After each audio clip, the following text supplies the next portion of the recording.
Hello friends, welcome to my channel. நம்ம இன்றைக்கி பார்க்க போகிற ரெசிபி ஹெல்தியான அதே சமயம் ரொம்ப டேஸ்டியான ரெசிபி. அதாவது ரெட் ரைஸ் புட்டு அல்லது சிகப்பு ரைஸ் புட்டு எப்படி செய்யலான்னு பார்க்கலாம். நான் இந்த புட்டு செய்கிறதுக்கு செம்பா புட்டு பொடி எடுத்திருக்கேன். ஒரு பாத்திரத்தில் 2 கப் அளவு சிகப்பரிசி புட்டு மாவு எடுத்திருக்கேன். இந்த மாவில் 1/4 டீஸ்பூன் அளவு உப்பு சேர்த்துக்கலாம். புட்டு செய்கிறதுக்கு அரை உப்பு சேர்த்தாலே போதும், ரொம்ப அதிகமாக சேர்க்க வேண்டாம். இது நல்லா கலந்து விட்டுக்கோங்க. இப்போ மாவு நல்லா கலந்து விட்டாச்சு. இப்போ தண்ணி கொஞ்சம் கொஞ்சமாக ஊற்றி நம்ம என்ன பண்ண போகிறோம், பிசைய போகிறோம். ஒரே தரையாக தண்ணியை ஊற்றக்கூடாது.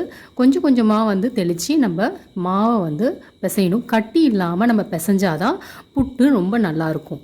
இதில் நம்ம சுடு தண்ணி ஊற்றக்கூடாது, பச்சை தண்ணி தான் ஊற்றணும். பச்சை தண்ணி ஊற்றி பிசைஞ்சாதான் நல்ல உதிரி உதிரியாகவும் சாஃப்டாகவும் இருக்கும். கையில் இந்த மாவு எடுக்கும் போது கையில் பிடிப்படணும். அதே மாதிரி இப்படி உதிர்த்து விட்டா உதிரணும். பாருங்க, இந்த பதத்தில் மாவு இருக்கணும். கட்டி ஏதாவது இருந்துச்சுன்னா நீங்கள் மாவு சல்லடையில் சலிச்சிக்கலாம். இப்போ புட்டு குழாய் எடுத்துக்கலாம். புட்டு குழாயில் அச்சி போட்டுட்டு தேங்காய் ஃபஸ்ட்டு சேர்த்துக்கலாம். தேங்காய் ஒரு 2 டேபிள் ஸ்பூன் சேர்த்துக்கோங்க. ரொம்ப அமுக்காமல் சேர்த்துக்கணும். அடுத்து புட்டு மாவு, அந்த புட்டு மாவு ஒரு 5லேருந்து 6 டேபிள் ஸ்பூன் வரைக்கும் நம்ம சேர்த்துக்கலாம். இந்த மாதிரி ஒரு 3-4 லேயர் வரைக்கும் செய்யலாம். அது அவங்கவுங்க விருப்பம். இப்போ இந்த புட்டு மாவு சேர்த்து முடிச்சதுக்கப்புறம் நம்ம தேங்காய் சேர்க்க போகிறோம். அடுத்த லேயரு அது ஒரு 2 டேபிள் ஸ்பூன் சேர்த்துக்கலாம். அதுக்கப்புறம் அடுத்த லேயர் பார்த்திங்கன்னா புட்டு ஃப்ளோரு, அது ஒரு 4 டேபிள் ஸ்பூன் வரைக்கும் சேர்த்துக்கலாம். இந்த மாதிரி லேயர் லேயராக நம்ம வந்தால் தான் புட்டு ரொம்ப நல்லாயிருக்கும்.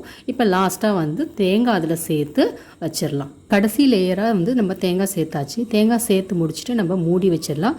மூடி வச்சு இது நம்ம குக்கர்லேயும் வைக்கலாம். இல்லை அப்படின்னா உங்கள்கிட்ட அந்த புட்டு குடம் இருந்துச்சுன்னா புட்டு குடத்துலேயும் வைக்கலாம். குக்கரில் கொஞ்சம் தண்ணி ஊற்றிக்கோங்க. அதுக்கப்புறம் ஸ்டீம் பண்ணணும்.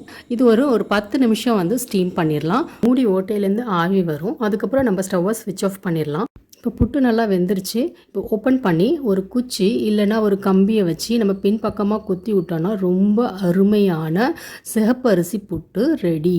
நம்ம நடுவில் தேங்காய் சேர்த்ததுனால இது துண்டு துண்டாக வந்துடும். இப்போ இது கூட நாட்டு சர்க்கரை, நெய், ஏலக்காய் இதெல்லாம் போட்டு சாப்பிட்டோன்னா ரொம்ப சுவையாக அருமையாக இருக்கும். உங்களுக்கு இந்த வீடியோ பிடிச்சிருந்துச்சுன்னா கண்டிப்பாக என்னோட சேனலை சப்ஸ்கிரைப் பண்ணுங்கள்.